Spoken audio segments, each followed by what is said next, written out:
नागरिक सेवा मंच व ज्येष्ठ महिला समितीच्या वतीने डॉक्टर मुळे, डॉक्टर आचारी व डॉक्टर चोपडा यांना जीवन गौरव पुरस्कार प्रदान।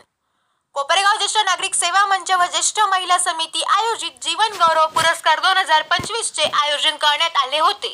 या वर्षीचा हा पुरस्कार माननीय श्री डॉक्टर मनोज चोपडा, माननीय श्री डॉक्टर DS मुळे, माननीय श्री डॉक्टर विलास आचारी यांना देण्यात आला आहे। या कार्यक्रमासाठी प्रमुख उपस्थिती विवेक भैया कोल्हे, चेअरमन सहकार महर्षी शंकरराव कोल्हे सहकारी साखर कारखाना, माननीय श्री राजेश आबा परजने पाटील, चेअरमन गोदावरी खोरे नामदेवराव परजने पाटील दूध संघ, काकासाहेब कोयटे यांच्या प्रमुख उपस्थितीत हा पुरस्कार देण्यात आला। सदरचा कार्यक्रम दिनांक 5 जानेवारी 2025 रोजी डॉक्टर मुळे हॉस्पिटल बस स्टँड समोर संपन्न झाला। सुधा भाभी कैलास शेट्टोळे अध्यक्ष, विजय बंबकार अध्यक्ष, दत्तात्रय कंगले उपाध्यक्ष, अमरनाथ लोंगाणी कोषाध्यक्ष, उत्तमबाई शहा, गोकुळ गंगवाल, SL कुलकर्णी, अनिल पांढरे, जगन्नाथ थोरे, वसंत तात्या आव्हाड, सुबालाल भंडारी पेंटर दारूवाला, विजय ससाणी, रजनीताई गुजराती अध्यक्षा, ज्येष्ठ महिला समिती, शैलेशा रोहम, पुष्पलता सुतारताई, जयश्री शहा, माधवी नेने, मिनल खांबेकर, चंदा कोठारी, कोपरगाव ज्येष्ठ नागरिक सेवा मंच व ज्येष्ठ महिला समिती यांनी हा कार्यक्रम यशस्वी करण्यासाठी प्रयत्न केले।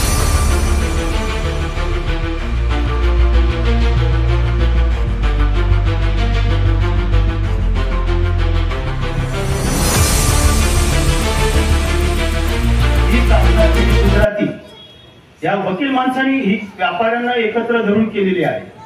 यामध्ये सुरुवातीला भाक्षभाऊ असतील, हिराबाई पटेल असतील, कांतीशेठ असतील, शामूशेठ राठी असतील, या लोकांनी ही केलेली मूळ तरोड आहे।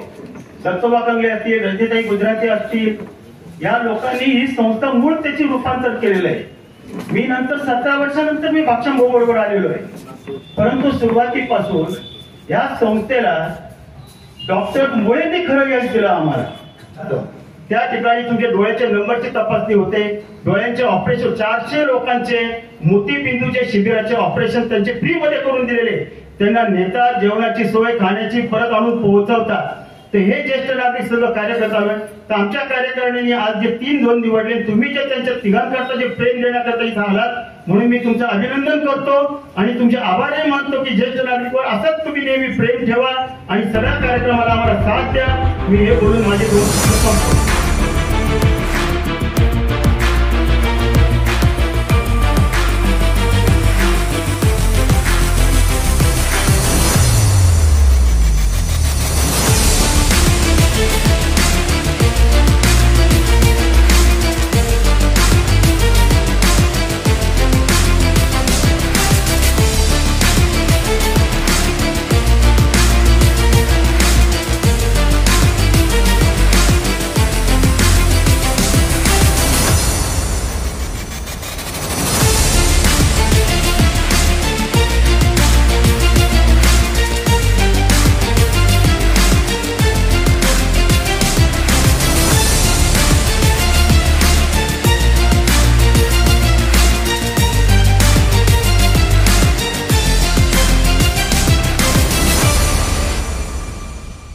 कार्यक्रमाच्या निमित्ताने तुम्हाला बघितलेलं होतं, पण आज प्रत्यक्षात आपल्याशी संवाद साधता आला आणि म्हणून मनापासून आपलं अभिनंदन करतो।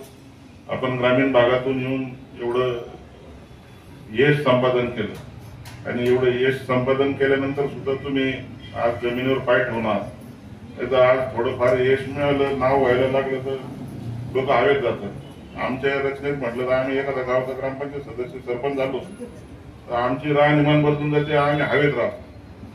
पण एवढं 3 लाख रुग्णांना आपण जीवनदान दिल्यानंतर सुद्धा जी नम्रता आपल्यामध्ये आहे, जी आपण ज्येष्ठ नागरिकांच्या विनंतीला मान देऊन एवढं सगळं व्याप सांभाळून आपण इथं आला, निश्चित आपलं कौतुक आहे। आणि म्हणून आपल्या सर्व उपस्थितांच्या वतीने मी तिन्ही डॉक्टर मंडळींना त्यांच्या भावी आयुष्यासाठी मनापासून सदिच्छा शुभेच्छा व्यक्त करतो।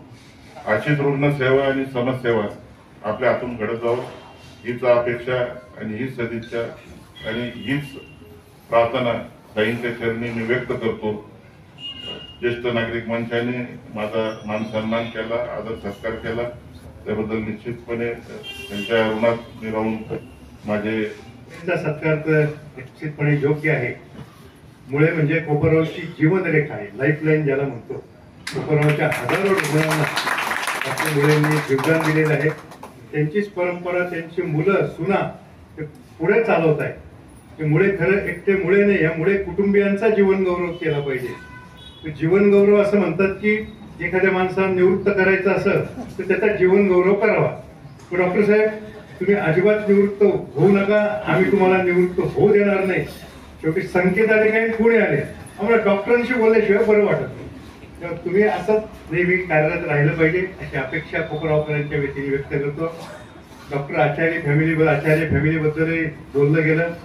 त्यांच्या कुटुंबातला प्रत्येक जण एक से बढ़कर एक आहे. डॉक्टर आहे, त्याची चिरंजीवी डॉक्टरांची, सर्वसामान्य माणसांची, गांधीनगर सारख्या भागामध्ये गोरगरिबांची, सर्वसामान्य माणसांची सेवा हे कुटुंब करीत आलेलं आहे. त्यांच्या धर्मपत्नी सुद्धा आंतरराष्ट्रीय पटीच्या पोहण्याच्या स्पर्धेमध्ये त्यांनी आंतरराष्ट्रीय किताब पटकवलेले आहे. आणि सुनबाई आमची कन्या तिथं आमच्या कोपरगावची सेलिब्रिटी आहे. तसे आचार्य कुटुंब सुद्धा कोपरगावकरांच्या दृष्टीने अतिशय अभिमानास्पद असं कुटुंब आहे. डॉक्टर चोपडांचा माझा संपर्क आला नाही, परंतु दर आठवड्याला कुठं ना कुठं डॉक्टर चोपडांचं नाव ऐकल्याशिवाय कोपरगावकरांचा डॉक्टर साहेब दिवस जात नाही. कुठे कोणत्याही पेशंटला विचारा, चोपडांकडे ऍडमिट केले. आणि सुदैवानं गेल्या आठवड्यामध्ये डॉक्टर साहेब तुमच्या समता पतसंस्थेतर्फे नाशिक रोडला मॅग्नम हॉस्पिटलच्या वतीने तुमचा एक कॅम्पही आम्ही घेतला होता. ते चांगल्या प्रकारचं योगदान आपण या वैद्यकीय क्षेत्रात देत आहात, त्याबद्दल या सर्व तिन्ही सत्कार मूर्तीचं मी मनपूर्वक अभिनंदन करतो. विजयभाऊने आता राजेसाहेबांच्या वेळेबद्दल उल्लेख केला, ते वेळेत येतात. आता मला संगमनेरला 11:30 वाजता कार्यक्रम आहे, मी कसं वेळेत पोहोचू विजयभाऊ? तर प्रयत्न आम्ही करतो, पण कधी कधी नाईलाज होतो. मी पुन्हा एकदा, आणि या ठिकाणी विवेक भैया उपस्थित आहेत. विवेक भैया आपण कार्डियाक हॉस्पिटल संजीवनी ग्रुप तर्फे केलेली आहे. Doctor Chopda ambulance, cardiac ambulance केलेली आहे. डॉक्टर चोपडांकडे जायचं असो, पुण्याला जायचं असो, संजीवनीच्या कार्डियाक अँब्युलन्सचा आम्हाला उपयोग होतो. ही कार्डियाक अँब्युलन्स वापरावी लागणार नाही, त्याच्यानंतर कोपरगावमध्ये एखादा हॉस्पिटल उभारलं पाहिजे अशी सर्व कोपरगावकरांची अपेक्षा आहे. आणि ती तुम्ही नक्की पूर्ण करा अशी ग्वाही तुमच्या भाषणामध्ये तुम्ही, मला वाटतं, सगळ्या कोपरगावच्या जनतेला देऊ, एवढं मी सांगून माझं मनोगत संपवतो. मी पुन्हा सत्कारात तुमची माफी मागतो. तुमचे थोडे चांगला उपक्रम ज्येष्ठ नागरिक मंचाने या ठिकाणी घेतलेला आहे. आपण बघतो, ज्येष्ठ म्हटल्यावर जवळपास रिटायरमेंट होऊन आपला जी काही सेवा असती ती आपण समाजाप्रती दिलेली असते. तरी देखील आपण या समाजाला काहीतरी देणं लागतो या भावनेतून सातत्याने काही ना काही उपक्रम घेत असतात. मी नेहमी माझ्या भाषणामध्ये किंवा कुठेही विद्यार्थ्यांशी बोलायला गेलो तर सांगत असतो की डॉक्टर साहेब, आपल्या बरोबर शेजारील एका देशाला देखील स्वातंत्र्य मिळालेलं होतं. पाकिस्तान सारखा देश, आणि आपण एकाच दिवशी जवळपास स्वातंत्र्य मिळालं. स्वातंत्र्य मिळून आज 75 वर्ष या ठिकाणी झालेले आहे. आणि गेल्या 75 वर्षामध्ये एकीकडे आपला देश चंद्रयान सारखी मोहीम त्या ठिकाणी करतो आहे. गगनयान असतील, वेगवेगळ्या क्षेत्रामध्ये किंवा जगातील सर्वोत्तम 5 अर्थव्यवस्थेमध्ये आज आपला भारत देश आहे. आणि दुसरीकडे पाकिस्तानचा जर विचार केला तर अन्नधान्य वाचून त्या ठिकाणी भांडणं चालू आहे. अगदी दैनंदिन गरजा भागवण्यासाठी देखील त्या देशाची दयनीय अवस्था झालेली आहे. पाकिस्तानच नव्हे तर शेजारील सगळे देश, बांगलादेशच्या राष्ट्राध्यक्षांना देश सोडून पळून जावं लागलं. श्रीलंकेच्या राष्ट्राध्यक्षाच्या घरामध्ये त्या ठिकाणी नागरिक घुसून अराजकता पसरवली. अफगाणिस्तानच्या राष्ट्राध्यक्षाला देश सोडून पळून जावं लागलं. आणि म्हणून सगळीकडे अस्थिरता असताना एकीकडे आपला देश महासत्ता होण्याच्या दिशेने वाटचाल करतो आहे. निश्चितच या प्रवासामध्ये कुठंतरी एका राजकीय पक्षाचा किंवा एखाद्या पुढाऱ्याचा हात नसून साधारणपणे 20-25 वर्षात एक पिढी बदलत असती. गेल्या 70-75 वर्षामध्ये 3 ते 4 पिढ्या त्या ठिकाणी होऊन गेल्या. आणि त्या वेळेसचे शिक्षक असतील, डॉक्टर्स असतील, इंजिनियर्स असतील, राज्यकर्ते असतील, व्यावसायिक असतील किंवा उद्योजक असतील, अधिकारी असतील, त्यांनी त्या ठिकाणी आपलं योगदान दिलेलं आहे, आपलं कर्तृत्व बजावलेलं आहे आणि त्यामुळे आमच्यासारखे युवकांना आजचा हा देश अनुभवायला भेटतो आहे. त्याच्यामुळे सर्वप्रथम जे काय गेल्या 2-3 पिढ्यांमध्ये ज्यांनी योगदान दिलं आणि आत्ताच्या घडीचे ज्यांना आपण ज्येष्ठ नागरिक म्हणून संबोधितो त्यांच्यासाठी आपण एकदा टाळ्या वाजवल्या पाहिजे. ते आपापल्या पिढीमध्ये त्यांनी त्यांचं योगदान दिलं म्हणून आपल्याला आज हा देश अशा पद्धतीने अनुभवायला भेटतो. खरं तर तिन्ही पुरस्कर्ते तोलामोलाचे आहे. ज्येष्ठ नागरिक मंचाला मी सांगू इच्छितो, जरी आबा म्हटले की तुम्ही लेट झालात कार्यक्रम घ्यायला, खरं तर जागरूक राज्यकर्ते म्हणून आम्हीच लेट झालो की समाजातील उत्कृष्ट काम करणाऱ्या लोकांना पुरस्कार देण्याची दायित्व खरं आमचं होतं, परंतु तुम्ही आमचे डोळे उघडले त्याबद्दल तुमचेही मी आभार मानतो. डॉक्टर साहेब, निश्चितच तुमचा कार्यक्रम आम्ही देखील मोठ्या स्वरूपामध्ये आपण येत्या काळामध्ये घेऊया एवढं मी या निमित्ताने सांगतो. कारण की कार्य एवढं आहे, जसं मी बघतो या 10-12 वर्ष झाले कोपरगाव तालुक्यात येऊन वैद्यकीय क्षेत्रामध्ये स्वाभाविक सामाजिक क्षेत्रात कार्यरत असलं का वैद्यकीय क्षेत्राच्या अनेक अडचणी लोक त्या ठिकाणी घेऊन येत असतात, परंतु सरांचा स्वभाव बघितला तर ज्याला कोणी कुठेही घेणार नाही त्याला मुळे सरांकडे घेतलं जातं ऍडमिशन. 24 तास कधी फोन करा त्या ठिकाणी सर अवेलेबल असतात, उपलब्ध असतात. अगदी आमच्या या ठिकाणी घरकाम करणाऱ्या एका महिलेला रात्री घराच्या मागच राहता 1:30च्या सुमारास पोट दुखायला लागलं, त्यांनी मला फोन केला आणि मी तातडीने मी स्वतः गाडी चालवत कुठलाही दुसरा विचार न करता इथं आलो आणि पठाण सर गेटवर उभेच होते की पेशंट येऊन लगेच त्या पेशंटवर तातडीने ट्रीटमेंट चालू केली. 2-3 दिवस त्या पेशंटला उपचार केले आणि सुखरूप त्या पेशंटला या ठिकाणून डिस्चार्ज मिळवला. खरं तर गेली 40 वर्ष जवळपास सरांनी या रुग्णसेवेमध्ये त्या ठिकाणी सेवा दिलेली आहे. हृदयरोग असतील, हार्ट अटॅक असतील, पॅरालिसिस असतील, सर्पदोष असेल, अशा वेगवेगळ्या आजारांवर त्यांनी या ठिकाणी रुग्णांना सेवा दिलेली आहे. माझ्या माहितीनुसार नारायणजी अगरवाल यांचा मी लेख वाचत होतो.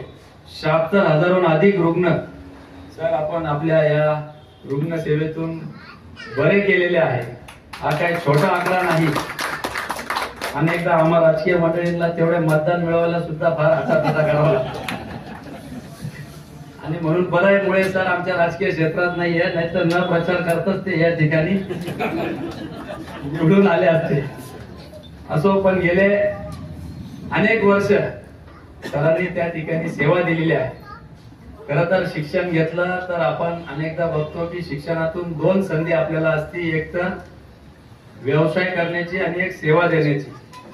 व्यावसायिक दृष्टिकोनातून जर सरांनी विचार केला असता तर आज काही कोट्याधीश आणि किंवा काही मोठे हॉस्पिटल सरांनी उभे करू शकले असते, परंतु कुठेतरी दोन्हीचा समतोल साधून सेवा हा धर्म समजून अहोरात्र 40 वर्ष सर तुम्ही सेवा देताय, त्याबद्दल आम्ही सर्वजण आपल्या समोर नतमस्तक होतो.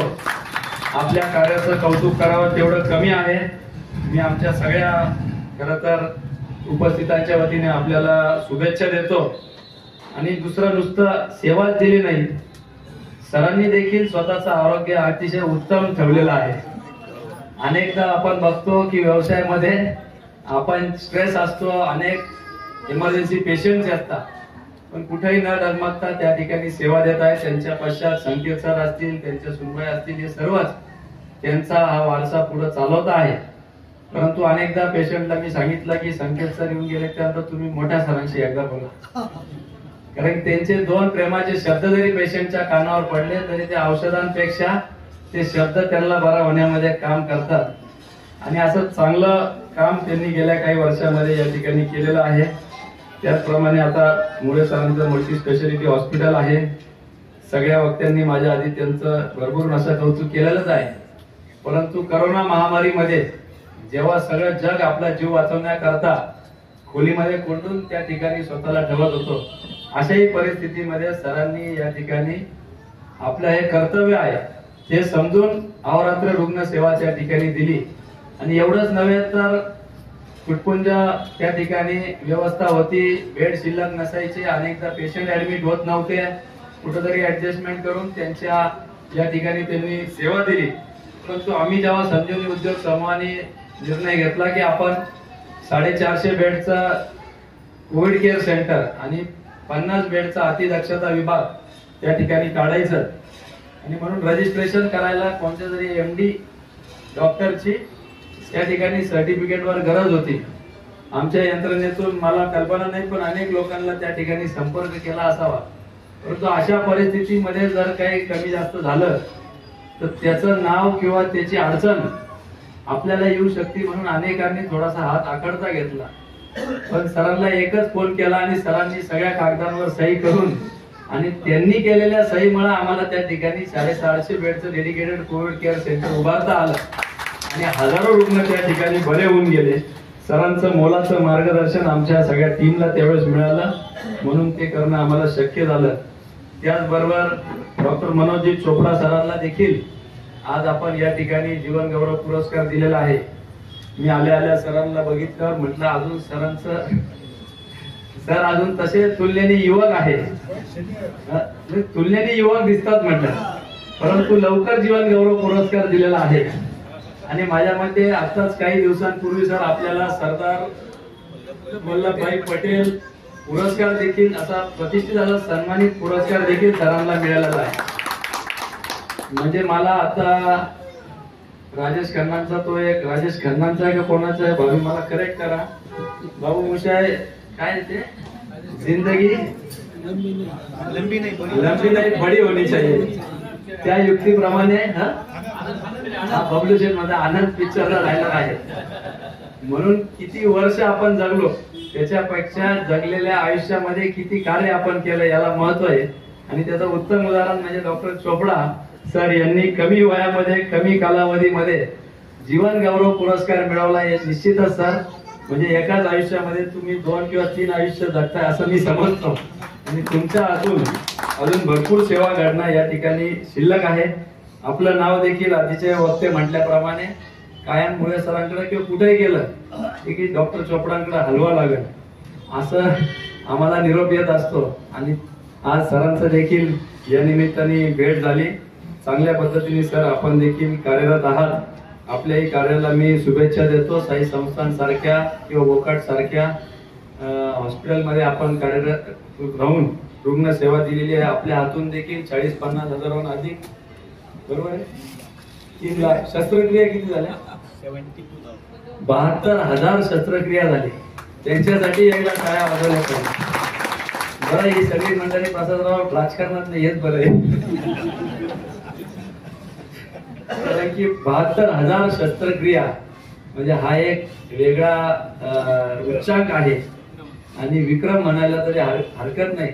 आणि एवढ्याही व्यापातून एक ज्येष्ठ नागरिक सेवा मंचाने आपल्याला बोलवलं, आपला सन्मान करता याच्याकरता वेळेत वेळ काढून आले ते खरं त्याच्याही पेक्षा कौतुकास्पद आहे की आपल्या समाजाप्रती असलेलं दायित्व. खरं तर ज्येष्ठ नागरिक मंचाला आपण म्हणतो की तुम्हालाच तो अधिकार आहे खरं तर आमचा कान पकडायचा. आम्ही जर चुकलो तर तो तुम्ही अधिकार तुमच्याकडे आहेत. आणि चांगल्या पद्धतीने कोपरगाव ज्येष्ठ नागरिक मंच या ठिकाणी कार्यरत आहेत. त्यांचंही मी या निमित्ताने विशेष कौतुक करू इच्छितो. त्याचप्रमाणे तिसरे आपले पुरस्काराचे मानकरी विलास आचार्य सर आहेत. त्यांनी देखील त्यांच्या आयुष्यामध्ये कोपरगाव नगरीमध्ये अनेक वर्षांपासून सेवा देत येत आहे. जवळपास 30-40 हजाराहून अधिक त्यांनी देखील या ठिकाणी डिलिव्हरीज या ठिकाणी केलेल्या आहेत. आणि तेवढंच नव्हे तर इंडोर गेम हॉलमध्ये जे काय ज्येष्ठ नागरिक मंचाच्या वतीने धर्मार्थ दवाखाना चालवतात त्याच्यामध्ये सर्व फ्री त्या ठिकाणी औषधांपासून सगळं दिलं जातं. त्याची सुरुवात त्यांनी त्यांच्या याच्यापासून केली. त्यांचे देखील पुढची पिढी तो समर्थपणे तो वारसा लायन्स असेल इतर सामाजिक कार्यातून ते चालवत आहे. या तिन्ही खरं तर पुरस्कर्त्यांना मी माझ्या व्यक्तिगत कोल्हे परिवाराच्या वतीने आमच्या उद्योग समूहाच्या वतीने खूप खूप शुभेच्छा देतो. त्यांच्या हातून अशीच देशाची समाजाची सेवा ही घडत राहावं निस्वार्थपणे दिलेल्या या सेवाचं प्रतीक म्हणून आपण आज त्यांना पुरस्काराने सन्मानित करताय. खरं तर त्या पुरस्काराची उंची वाढलेली आहे असं मी समजतो. तिन्ही पुरस्कर्त्यांना परत एकदा आपल्या सगळ्यांच्या वतीने शुभेच्छा देतो. आणि असंच समाजकार्य आपल्या हातून घडत राहावं ही परमेश्वर चरणी प्रार्थना करतो. निरोगी आयुष्य आपल्याला लाभो, जेणेकरून कोपरगावचं आरोग्य हे निरोगी राहील. एवढीच या निमित्ताने माझे शब्दला पूर्ण विराम देतो. आणि आपल्याला है खूबसूरत सा पल किस्सा बन जाता है, जाने कौन कब जिंदगी का हिस्सा बन जाता है, जाने कौन कब जिंदगी का हिस्सा बन जाता है. कुछ लोग जिंदगी में ऐसे मिलते हैं, कुछ लोग जिंदगी में ऐसे मिलते हैं जिनसे कभी न टूटने वाला रिश्ता बन जाता है, कभी न टूटने वाला रिश्ता बन जाता है. आणि तीच रिलेशनशिप माझ्यामध्ये कोपरगाव शिर्डीकरांबरोबर आहे. त्याच्यामुळेच मला आज इथं स्टेजवरती यायला सन्मान मिळाला माझ्यामध्ये.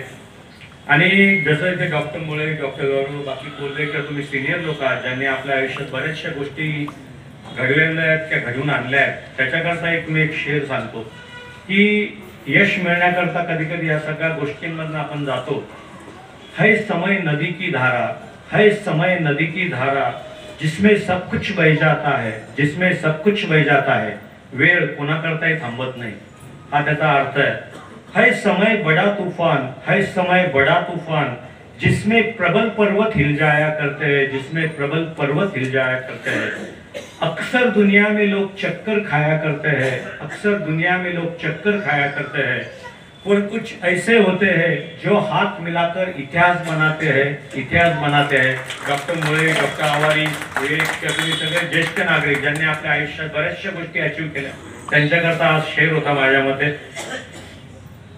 आणि शेवट करताना मी सांगेन की तो US सिनेटर, त्याचं रिटायरमेंटचा दिवस असतो, त्याला विचारलं जातं की तुमच्या सक्सेसचा फॉर्म्युला काय नाही.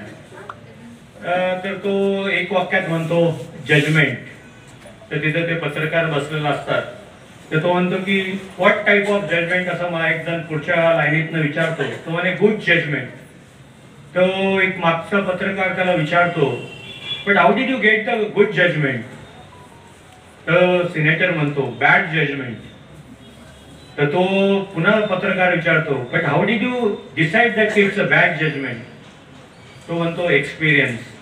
माझ्या मते अनुभव ही सगळ्यात मोठी शिदोरी आहे आणि ते अनुभव मिळवण्याकरता एक वेळ देणं गरजेचं आहे. नवीन पिढी आज एक माझ्या मते 2 मिनिटात नूडल जशा तयार होतात त्याच पद्धतीने बऱ्याचशा गोष्टी त्यांना पाहिजेत की आपलं जीवन पण त्याच पद्धतीने फास्ट झालेलं आहे. तर त्याच्यात कुठेतरी किती वेळ झालाय म्हणजे मी बोलण्याच्या अगोदर थांबलेलं बरं असं. तर वेग, प्रत्येक गोष्टीमध्ये वेग महत्वाचा आहे, पण माझ्या प्रत्येक सिच्युएशन मध्ये वेग बदलतो. अभ्यास करताना वेगात अभ्यास करून चालत नाही, किंवा मी जर माझ्या इमर्जन्सी पेशंट सेकंड्स मध्ये मिळाला नाही तर तो वेग तिथं महत्वाचा ठरतो. पण गाडी चालवताना, रस्त्यावरनं चालताना तुमचा वेग कशा पद्धतीने पाहिजे किंवा आयुष्यातला वेग वेगवेगळ्या क्षेत्रांमध्ये किंवा सिच्युएशन्स मध्ये बदलावा लागतो. तर तो बदल ज्याला जमतो तो यशस्वी होतो असं मला वाटतं. आणि शेवट करताना पुन्हा एक शेर सांगतो मी. जिंदगी की उड़ान अभी बाकी है, जिंदगी की उड़ान अभी बाकी है, और भी इम्तिहान बाकी है, और भी इम्तिहान बाकी है. अभी तो कुछ गज जमीन नापी है, अभी तो कुछ गज जमीन नापी है, आगे तो पूरा आसमान बाकी है, आगे तो पूरा आसमान बाकी है. Thank you very much. Vishnu Gurudev Maheshwara, गुरु साक्षात ब्रह्म, तस्मै श्री गुरुवे नमः. आज या ठिकाणी जीवन गौरव पुरस्कार स्वीकारताना 2025 ची सुरुवात झालेली आहे. मला खूप आनंददायी झाली. आणि हा पुरस्कार स्वीकारण्यासाठी किंवा मिळवण्यासाठी मला ज्यांनी घडवलं असे माझे सर्व गुरुजन वर्ग, माझे माता पिता, माझे बंधू, माझी बहीण आणि सर्व माझ्या प्रेम करणारे मित्र आणि माझ्यावर विश्वास ठेवून ट्रीटमेंट घेणारे सर्व रुग्ण, या सर्वांचा मी ऋणी आहे. ज्येष्ठ नागरिक संघटनेनं जीवन गौरव पुरस्कार देणारा आम्हाला तिघांनाही जो आनंद दिलाय, खरोखर आम्ही तिघं एकाच माळ्याचे मणी आहोत. अतिशय ग्रामीण भागात जन्मलेलो, जिल्हा परिषद शाळेत शिकलेलो, नंतर शिक्षण संस्थेमध्ये शिक्षण घेतलेलं, त्यानंतर इथं SHM कॉलेजमध्ये मी शिकलो. त्यानंतर 1972 साली पुणे आयुर्वेद कॉलेजमध्ये ॲडमिशन घेतली. आज इथं माझे सहकारी मित्र डॉक्टर सूर्यवंशी आहेत, नंतर जवळ डॉक्टर आहेत, रणदेव डॉक्टर आहेत, आणि या सर्वांच्या साक्षीनं मी शिक्षण पूर्ण केलं. 1978 मध्ये BME ची डिग्री घेतली आणि सारख्या एका दुर्गम भागात प्रॅक्टिस सुरू केली. खरं तर आमच्या घराण्यात कोणी डॉक्टर नव्हतं, त्यामुळे ध्येय एकच होतं की मला सगळ्या गोष्टी आल्या पाहिजे. मला ग्रामीण भागात प्रॅक्टिस करायची. कुठल्या पेशंटला फरक नाही पडला तुम्ही कोणाला विचारणार? आज माझा मुलगा मला विचारू शकतो, तसं मला कोणीच नव्हतं. त्यामुळे या सर्व गोष्टी मला आल्या पाहिजे यासाठी मी खूप मेहनत घेतली. सगळं ज्ञान अद्ययावत करत गेलो आणि त्याचे रिझल्ट मला नक्कीच मिळत गेले. माझ्यावर विश्वास ठेवणे जे रुग्ण माझ्याकडे यायचे आणि अनेक रुग्णांना अति क्रिटिकल कंडिशनमध्ये मी ट्रीटमेंट दिली. आजकाल प्रॅक्टिस करणं खूप सोपं झालं आहे, कारण आपल्याकडे सगळ्या सुविधा उपलब्ध झाल्या, ज्ञान उपलब्ध झालं आहे, टेक्नॉलॉजी उपलब्ध झाली. पेशंटला काय झालं आहे तुम्हाला सगळ्या फाईल्सवरून लगेच लक्षात येतं. त्या काळामध्ये तुम्हाला तुमच्या क्लिनिकल नॉलेजवरच सगळ्या गोष्टी करायच्या. त्यावेळेला लॅबसुद्धा नव्हत्या. ज्या वेळेला मी 1979ला प्रॅक्टिस सुरू केली त्यावेळेला लॅबसुद्धा नव्हत्या. डॉक्टर कोदरे इथं होते, त्यामध्ये CBC वगैरे शुगर असं काहीतरी टेस्ट करायचे. अनेक रुग्णांना ट्रीटमेंट देताना मागे वळून पाहिलं, काही पेशंट खूप लक्षात राहतात. मी प्रॅक्टिस सुरू केली आणि साधारण एक 6 महिन्यातच मला एक कॉल आला रात्री 2 वाजता. डॉक्टर साहेब तुमची आई आजारी आहे आणि वस्तीवर चला. साधारण 5 किलोमीटर वस्ती होती. रात्री मोटरसायकल त्याने विचारलं काय झालं पेशंटला. त्याने सांगितलं आई बेशुद्ध आहे. ते ॲडमिट होतं कोपरवाला एका नामांकित हॉस्पिटलमध्ये. आजच त्यांना डिस्चार्ज दिला. आम्ही घरी आणलं, त्या जेवल्या आणि झोपल्या, त्या घोरायला लागल्या, तर बेशुद्ध आहे. मग पेशंट क्रिटिकल आहे तुमचं, मी तर नवीन आहे आणि तिथं वस्तीवरून मी काय करणार आहे, तुम्ही सरळ परत कोपरवाला घेऊन जा. तर त्यांनी आग्रह केला की तुम्ही येऊन बघा, असं वाटलं तर आपण लगेच कोपरवाला हलवू. त्यांच्या एकंदर हिस्ट्रीवर लक्षात आलं की त्यांना डायबिटीस होता आणि हायपरटेन्शन होतं, म्हणून त्या ॲडमिट होत्या. आता दोनच गोष्टी बेशुद्ध पडण्यात असतील, तर BP एकदम डाऊन झाला असेल किंवा वाढला असेल, तर शुगर कमी झालं ते वाढले असेल. त्या काळामध्ये लॅब तर नव्हत्याच किंवा आतासारख्या टेक्नॉलॉजी पण नव्हत्या. मी वस्तीवर गेलो आणि त्या तयारीनेच गेलो सगळं की आपल्याला तिथे काय काय करायचं आहे. गेल्यानंतर बघितलं पेशंटचा BP नॉर्मल होता, म्हणजे आता कधी शुगरचा प्रॉब्लेम झालेला आहे. शुगर कमी झाल्या किंवा जास्त आहे त्याचं आज तपास नाही करत, पेशंट तर बेशुद्ध आहे. पण मी अगोदरच कॅथेटरवर घेऊन गेलो, पेशंटची युरिन काढली आणि नंतर ती त्यावेळेला बेनिफिट सोल्युशन मिळायचं, तर ती शुगर टेस्ट करायची आणि टेस्ट करून लक्षात आलं की शुगर नॉर्मलच्या खाली गेलेली आहे, पेशंट हायपोग्लायसेमियात आहे. आणि मग मी त्यांना काल्प वगैरे लावून डेक्टोज दिलं म्हणजे साधारण 20-25 मिनिटामध्ये त्या जाग्या झाल्या. अशा जर या गोष्टी त्या काळामध्ये होत्या. आज त्यामुळे प्रॅक्टिस करणं खूप सोपं झालेलं आहे. टेक्नॉलॉजी इतकी ॲडव्हान्स झालेली आहे, त्यामुळं रुग्णांना जीवदान देणं हे खूप सोपं झालेलं आहे. आपल्या शहरामध्ये डॉक्टर मोडेसारखे धन्वंतरी, डॉक्टर चोपडांसारखे धन्वंतरी, ज्यांनी अनेक रुग्णांचे प्राण वाचवले, हजारो लोकांचे प्राण त्यांनी निश्चित वाचवले, अशा या मोठ्या मोठ्या हस्ते आपल्याला उपलब्ध आहेत. ते खरं आपल्या कुंभारकारांचं भाग्य आहे. हा पुरस्कार स्वीकारताना मला खूप आनंद होत आहे आणि हा जो पुरस्कार आहे हा मी ज्येष्ठ नागरिक संघटनेचा आणि या ज्येष्ठ महिला समितीचा खूप खूप ऋणी आहे. खरं तर हा पुरस्कार देऊन तुम्ही मला आणखी काम करण्याची संधी दिली. खूप वेळा रात्री बेरात्री आत्ताच बोलणं झालं, बऱ्याचजणांनी सांगितलं, सरांनी पण सांगितलं की कितीतरी वेळा उठावं लागतं. जवळजवळ 72 तास इकडे जागा असायचो. डॉक्टर अजमेर असायचे किंवा डॉक्टर सारखे असायचे. बऱ्याच वेळा काही गुंतागुंत असेल मदतीसाठी मला बोलवायचे. रात्री 1ला 1:30ला 2ला फोन यायचा, सर येतं काय त्याचा असं कॉम्प्लिकेशन आहे, सिझेरियन आहे. मी लगेच 5-10 मिनिटात लगेच जायचं. बघितल्यानंतर त्यांनी असं मला बघितलं, अरे रात्रीचा 1 वाजला का सकाळचा 1 दुपारचा 1 वाजला आहे, इतके फ्रेश तुम्ही दिसता. म्हटलं सर काही नाही, तुम्ही फोनवर मी आलो. ज्या वेळेला तुम्ही कामावरती प्रेम करता, सरांनी सांगितलं पॅसिनेट, यू शुड बी पॅसिनेट. तर ज्या वेळेला तुम्ही कामावरती प्रेम करता त्यावेळेला तुम्हाला कामाचं ओझं वाटत नाही आणि त्या कामावर तुम्ही जर प्रेम केलं तर ते तुम्हाला नक्कीच सक्सेस देतं. तेव्हा असं सक्सेस स्टोरी अनेकांना उपयोगी पडो आणि माझ्या हातून अशीच रुग्णसेवा कायमपुढे आता चालू राहो यासाठी मला माझ्या या समाजसेवेचं जे बाळकडू आहे, माझे माता पिता, माझे चुलते, हे सगळे वारकरी संप्रदायात होते. माझे सासरे डॉक्टर एम सिल्लाळ हे स्वातंत्र्य सैनिक होते, स्वातंत्र्य सैनिक संघटनेचे देशाचे उपाध्यक्ष होते. यांनी दिलेले हे बाळकडू मी पुढे चालू ठेवलं आणि ते आणखी पुढे चालू ठेवण्यासाठी माझा मुलगा, माझी सून, माझी मिसेस, माझी मुलगी हे पण पुढे करत आहेत. आजच्या या कार्यक्रमासाठी माझे बहीण, माझी बहीण, महिने सगळे इथं आणि बंधू सगळे उपस्थित आहेत. त्याचबरोबर सगळे मित्र उपस्थित आहेत. ज्येष्ठ नागरिकांचे सर्व सभासद उपस्थित आहेत. सर्वांचं मी ऋणी आहे. पुन्हा एकदा मी सगळ्यांना धन्यवाद देऊन थांबतो. जय हिंद.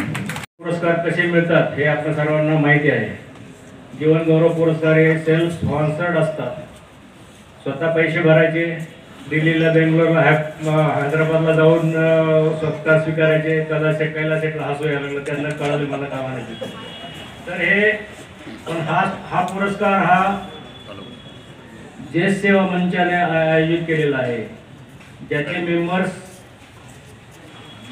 असा भागचंद भाऊ असो, आज मला त्यांची पिढी दादा असो, भायगम साहेब असो, छोटूभाई जोगनपुत्र असो, यांची आज आठवण झाल्याशिवाय राहत नाही. यांच्या प्रेरणेने आम्ही कामं करत आलेलो आहोत पुढे. आणि कैलास शेठचं जसं कायमच आम्हाला सदिच्छा शुभेच्छा असतात आणि भागचंद भाऊचा कायमच आमच्या पाठीवर आशीर्वाद होता.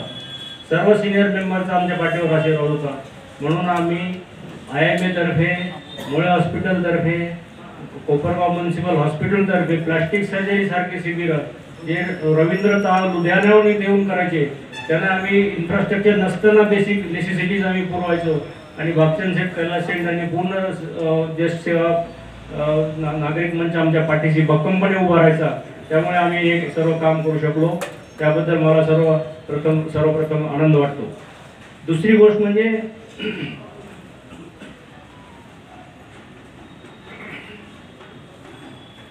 हा सत्कार, जीवन गौरव पुरस्कार हा सुधा भाभींच्या अध्यक्षतेखाली असलेल्या ज्येष्ठ सेवा मंचाच्या कारकिर्दीत होत आहे याचा मला आनंद होत आहे.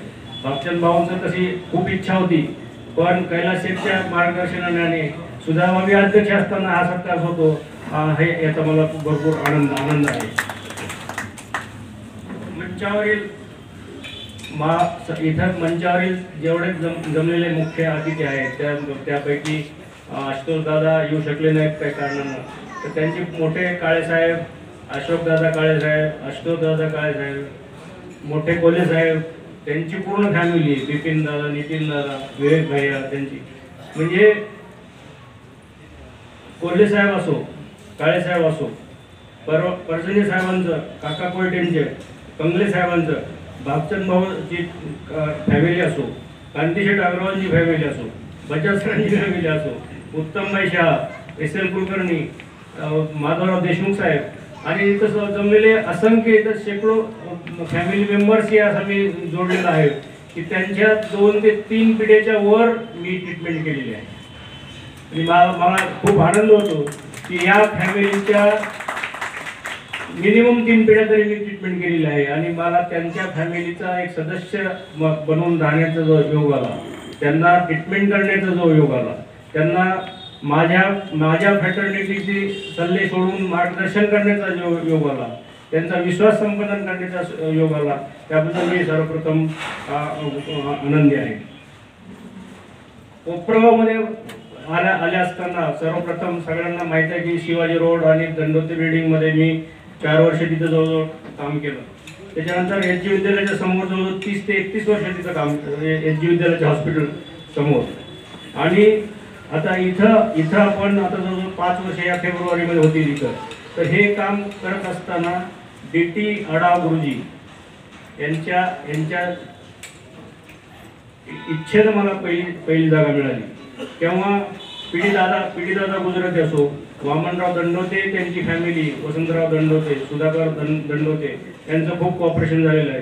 कांतीशेठ अग्रवाल आणि नंदूशेठ अग्रवाल यांनी नैतिक आणि आर्थिक मदत हे देऊन जवळजवळ माझं गार्डियनशिपच इथं कोपरगावमध्ये घेतलेलं आहे असं मी समजतो. त्याचबरोबर बजाज सरांचं कायम मार्गदर्शन असतं आम्हाला. त्या सर्वांचं मला इथं नमूल्लेख केल्याशिवाय राहत नाही. नवीन बिल्डिंगमध्ये जेव्हा आपण शिफ्ट झालो इकडे, तेव्हा जुन्या बिल्डिंगच्या काही अडचणी होत्या, काही कमी होत्या म्हणून आपण इकडे शिफ्ट केलं. तर त्याच्यामध्ये प्रामुख्याने मला डॉक्टर चोपडांना सांगावं असं वाटतं की dedicated casualty, intensive care unit, intubation, ventilation, monitoring, oxygenation हे सगळं तर चालूच असतं. पण डेडिकेटेड कॅज्युअलिटीमध्ये right from diagnosis to treatment आणि IV लावण्यापासून ते DC शॉकपर्यंतची ट्रीटमेंट आम्ही कॅज्युअलिटीमध्ये देऊन आज शेकडो रुग्णांना इथं प्राण वाचवलेले आहेत. आणि मग डेडिकेटेड कॅज्युअलिटीमध्ये तुम्ही प्रायमरी ट्रीटमेंट करून स्टॅबिलिटी करून आपण इथं हॉस्पिटलाइज करायचं असेल तर तसं ते कंटिन्यू करू शकतो, किंवा टर्शरी सेंटरला जायचं असेल तर तशी त्यांना रेफरल लेटर देतो. अशी व्यवस्था इथं करून आम्ही खूप चांगलं काम या ठिकाणी करू शकलो, त्याचा मला आनंद आहे.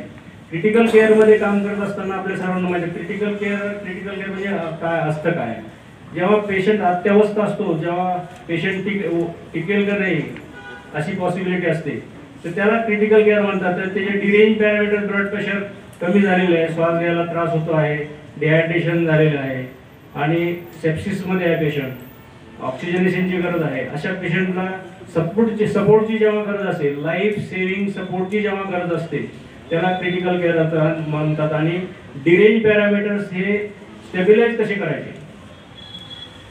डिरेंज पॅरामीटर म्हणजे BP नाडी लागत नाही, ब्लड प्रेशर झिरो झाले, श्वासाला त्रास होतो, ऑक्सिजनेशन लेवल कमी झालेलं आहे, अशा पेशंटला स्टेबिलाइज करून पुढं पाठवायचं असेल इंटरव्हेन्शनसाठी, तर अशा प्रकारची ट्रीटमेंट आपण इथं गेली 40 वर्षे करत आहोत.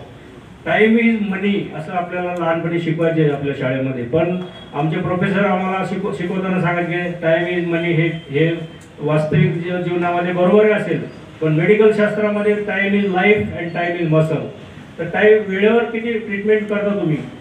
डॉक्टर साहेबांनी सांगितलं तर 15 मिनिटामध्ये आम्ही थ्रॉम्बोलिसिस, आम्ही 5th मिनिटला थ्रॉम्बोलिसिस करतो.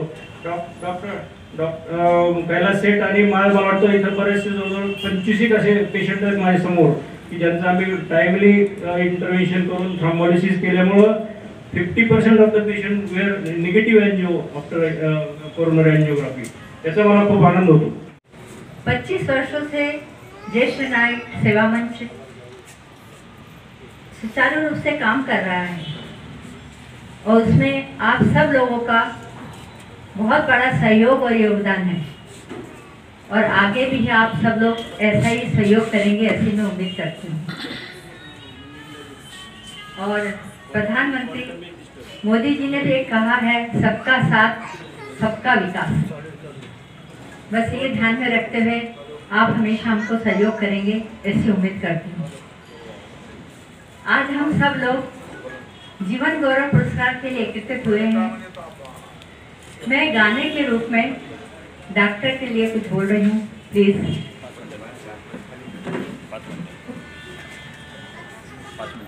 ईश्वर के बाद में जो है वो डॉक्टर ही होते हैं. ईश्वर के बाद में जो है वो डॉक्टर ही होते हैं. मुर्दों में जान ला दे ऐसे ही एक्टर है. ये डॉक्टर तो ईश्वर का रूप है. मानो जैसे सुगंधित धूप है. ये डॉक्टर तो ईश्वर का रूप है. मानो जैसे सुगंधित धूप है. परम भाग्य है हमारा ईश्वर के दर्शन पाए. इस पावन भूमि को ये और पावन कर देवे. लाख दुआ के मालिक रब्बी है शर्माए. हमको धरती पर भेज कर रक्षण ये ही कराए. सबको करती हूँ नमन में, वीरानों के चमन में सबको करती हूँ नमन में, वीरानों के चमन में इलाज हमारा करके संवार दे जीवन को, कि डॉक्टर तो ईश्वर का रूप है, मानो जैसे सुगंधित धूप है। और अंत में 2 दिन के बाद डॉक्टर मोले सर का जन्मदिन है। 2 दिन पहले मैं अब एडवांस में उनको शुभकामना देने जा रहे हैं, आप सबकी ओर से, मेरी ओर से।